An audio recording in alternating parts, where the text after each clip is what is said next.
Bonjour à toutes et à tous et bienvenue. Aujourd'hui, nous allons parler pour la dernière fois des option buttons et le rapport entre les option buttons et la liste view. Vous voyez que c'est une liste view. Quand j'exécute mon application, vous voyez en fait, donc les données vont s'afficher dans la liste view. Ça c'est simple.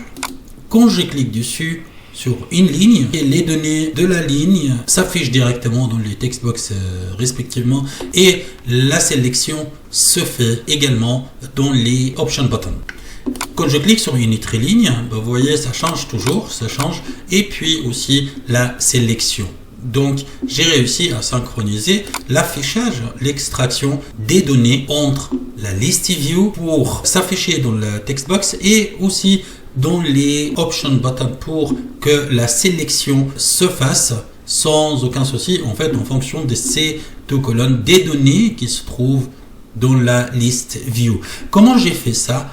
Et en quelques petites minutes, et puis sans aucun codage de votre part, je vais vous montrer. Je vous remercie beaucoup de votre suivi.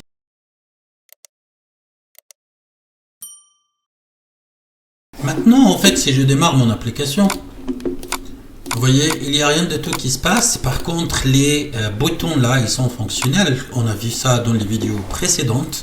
Je vais par la suite les regrouper dans une seule vidéo qui parle des option buttons après cette vidéo. Mais maintenant, si je recherche par exemple, je cherche ce numéro par exemple, 42 53 comme ça, et puis je clique sur rechercher. Vous voyez, ça va m'afficher les données de cette ligne en fait qui se trouve dans la base de données, et en même temps il va faire la sélection selon les valeurs qui se trouvent aussi sur la même ligne, mais dans les deux colonnes là, la colonne E et la colonne F.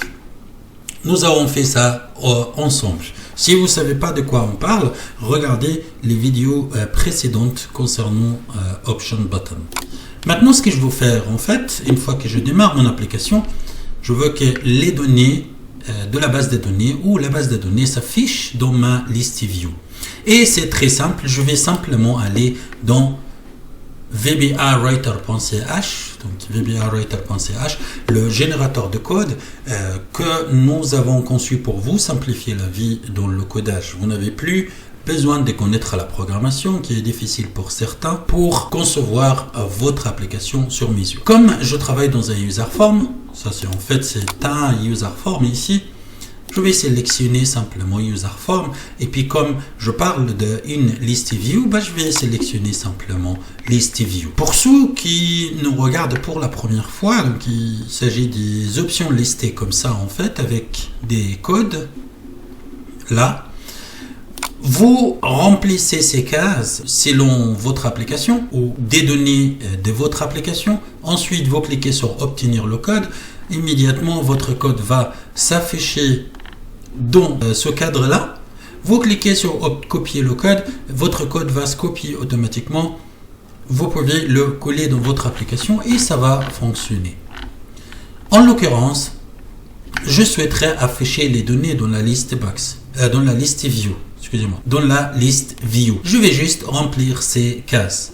Le nom de la liste view, je vais aller dans mon application, je clique là sur la liste view, il s'appelle liste view 1. Je vais faire CTRL-C pour copier le nom tel quel, et dans VBAWriter, je vais faire CTRL-V pour coller le nom de la liste view. Le nombre des colonnes, que je souhaite en fait afficher dans la liste view. En l'occurrence, je veux tout afficher dans ma liste view. Donc 1, 2, 3, 4, 5, 6.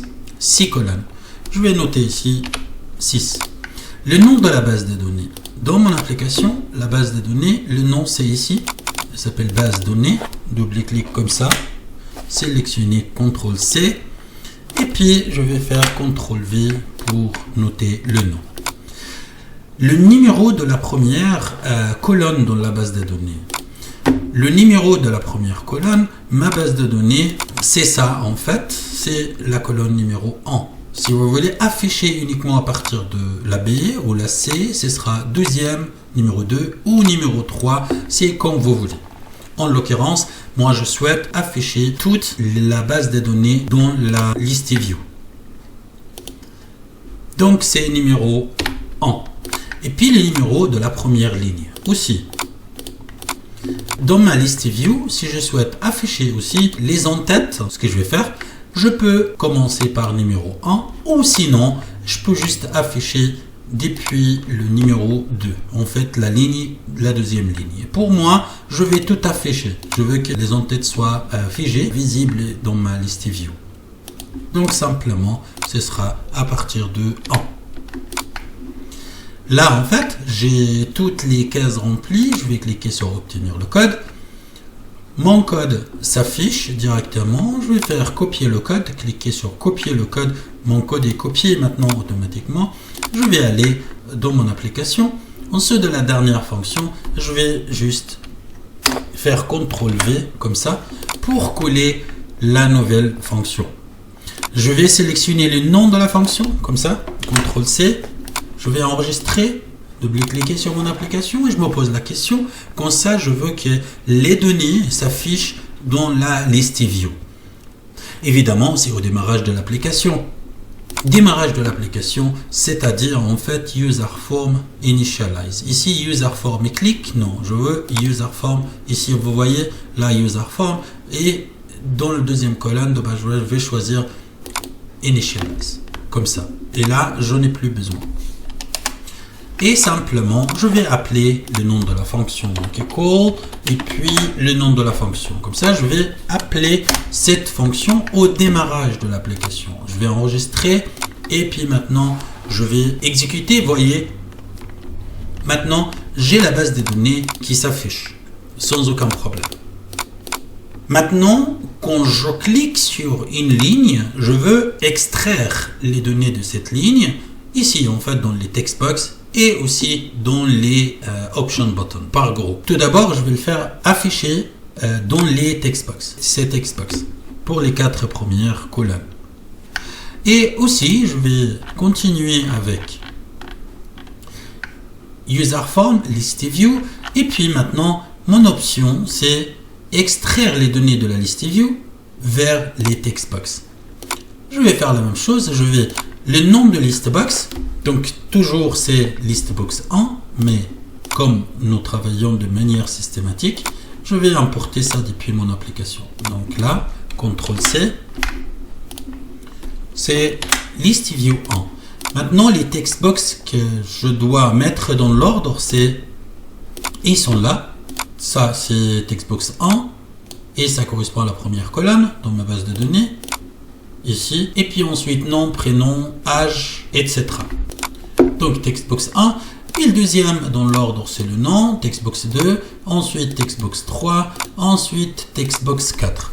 D'accord? Donc je vais renseigner ces informations. Donc ça c'est numéro 1, et puis le deuxième c'est numéro 2, et puis le troisième il s'appelle textbox 3, et le quatrième il s'appelle textbox 4. J'ai plus de textbox, donc pour moi, c'est bon. Je vais cliquer sur obtenir le code. Mon code s'affiche directement dans le cadre. Je vais copier le code, cliquer sur copier le code. Mon code se copie automatiquement en dessous de la dernière fonction que je viens de rajouter. Je vais encore faire CTRL-V pour coller la nouvelle fonction. Je vais faire la même chose, donc sélectionner le nom de la fonction, copier le nom de la fonction avec CTRL-C, et puis j'enregistre et je me pose toujours la question. Comme ça, je veux extraire les données ici dans les textbox. C'est évidemment quand je clique sur la list view. Je double-clique alors sur la list view. Là, vous voyez, en fait, c'est list view and before label edit. Non, je ne veux pas ça. Je veux en fait que ce soit clique simplement. Donc, ça, j'en ai pas besoin. Et puis, je suis list view un clic. Et puis, je vais appeler cette fonction comme d'habitude. J'enregistre et j'exécute pour voir qu'est-ce que ça va donner. Maintenant, la list view, les données s'affichent dans la list view. Et quand je clique sur une ligne, vous voyez vos données et s'affichent sans aucun souci dans ces textbox. Maintenant, on va faire la même chose pour quand je clique sur une ligne et s'affiche, en fait, il effectue une sélection dans les deux groupes de option button. D'abord, il va sélectionner mâle ou femelle, ensuite il va sélectionner célibataire, marié ou divorcé selon les valeurs qui se trouvent dans ces deux colonnes. Je vais faire la première chose, je vais faire le groupe de option button de sexe. Et toujours dans VBAwriter.ch, cette fois, nous on parle en fait de radio button ou option button ou select button ou selection button, etc. Donc c'est ici, extraire les données de la liste view dans option button. C'est ici, en fait, je vais juste remplir ces informations comme d'habitude. Donc, le nom de option button. Maintenant, je parle de ce groupe. Et puis, j'ai option button 1. C'est ici le nom. Vous voyez. CTRL-C. Et puis, l'autre, c'est option button 2. Je fais exprès de laisser les noms comme ça par défaut. Le nom de option button 1, de première option button, si vous voulez. CTRL-C, il s'appelle, CTRL-V, il s'appelle Option Button 1. Et puis le deuxième, c'est Option Button 2. Et puis le nom de la colonne de transfert. La colonne de transfert, en fait, c'est-à-dire pour le sexe et ça se transfère dans quelle colonne dans la base de données? C'est ici, en fait, donc c'est la colonne E. Et ça, c'est le nom, en fait. E. Ensuite, le nom de la base de données, je connais toujours là, en fait. Donc, CTRL-C et puis ici CTRL-V dans VBAwriter. Les noms de la liste view, on sait qu'il s'appelle liste view 1. On a utilisé ça plusieurs fois. Donc, liste view 1, comme ça. Et puis, le numéro de la première ligne, c'est-à-dire, en fait, quand je veux extraire, je commence à compter à partir de quelle colonne, en fait. Vous avez vu, dans ma liste view, il n'y a pas un truc, il n'y a pas de option button qui s'appelle valeur de option button qui s'appelle sexe.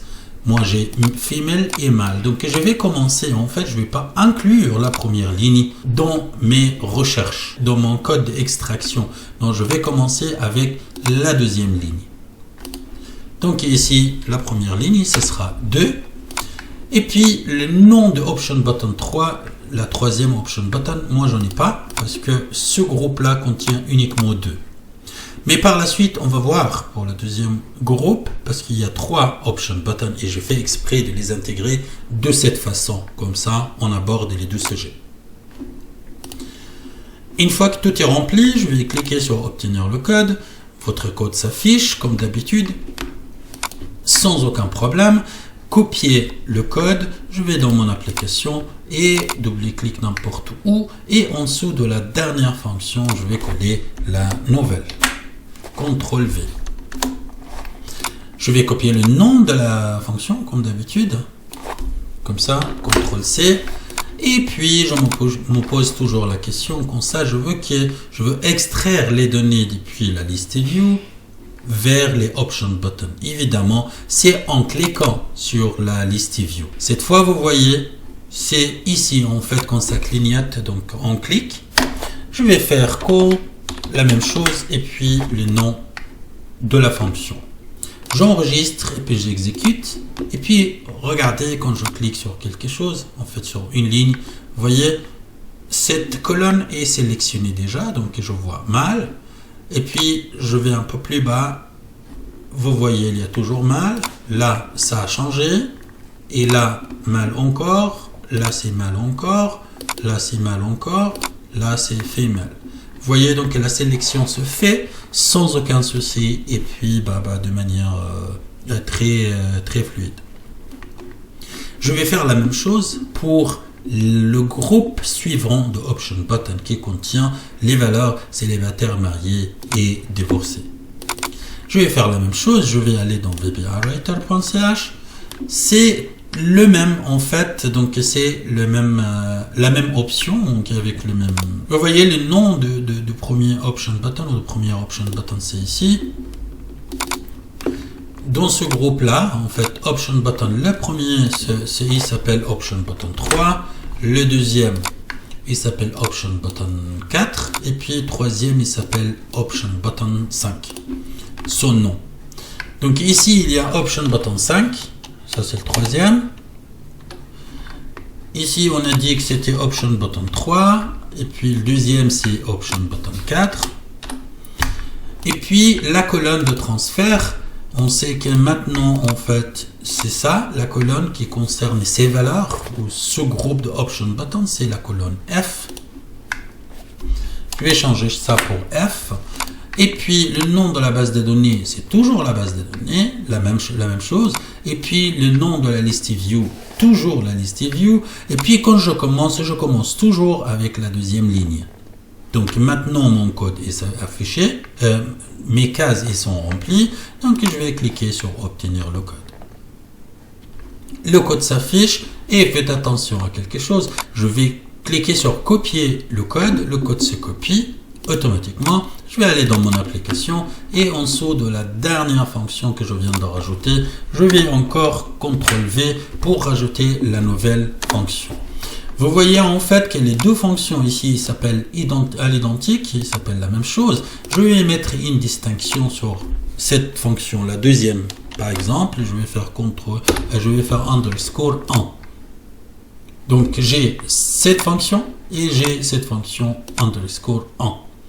Je vais copier le nom de la fonction et je vais aussi donc enregistrer et puis je vais aussi, vous voyez comme ça, me poser la question, comme ça je veux que les données de la liste view soient sélectionnées dans ce groupe de option button. Évidemment, c'est quand je clique aussi sur la liste view, je double-clique et là, c'est ici, je vais rajouter encore et appeler en fait la nouvelle fonction. J'enregistre et je fais un test et vous allez voir. Quand je clique dessus sur une ligne, vous voyez, les données sont extraites sans aucun problème et aussi les sélections ils sont faites sans aucun problème. Vous voyez, je change, la sélection se change, là, vous voyez, donc ça va extraire sans aucun problème les données.